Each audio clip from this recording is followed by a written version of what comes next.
आज हम हार्ट के स्ट्रक्चर के द्वारा ब्लड सर्कुलेशन को समझेंगे। आपको पता है कि बॉडी का अपर पार्ट और लोअर पार्ट का जितना भी इम्प्योर ब्लड होता है हार्ट के अंदर सुपीरियर वेना कावा और इन्फीरियर वेना कावा के द्वारा होते हुए राइट एट्रियम में आता है। राइट एट्रियम से ब्लड होता है राइट वेंट्रिकल में आता है।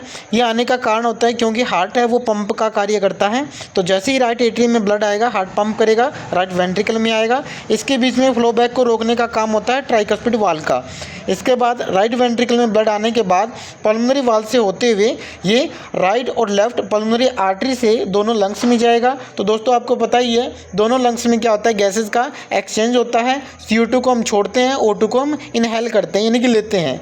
O2 लेने के बाद जो ब्लड होता है वो प्योर हो जाता है। अब राइट और लेफ्ट पल्मोनरी वैन से क्या करेगा, ये जो प्योर ब्लड होता है लेफ्ट एट्रियम में आता है, लेफ्ट एट्रियम से लेफ्ट वेंट्रिकल में आता है। थोड़ी देर पहले मैंने आपको बताया ये हार्ट का पंप करने के दौरान ऐसा होता है।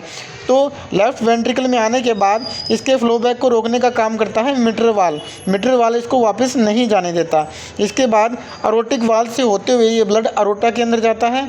अपर पार्ट में और लोअर पार्ट के अंदर जो प्योर ब्लड की सप्लाई अरोटा के द्वारा होती है। Thank you.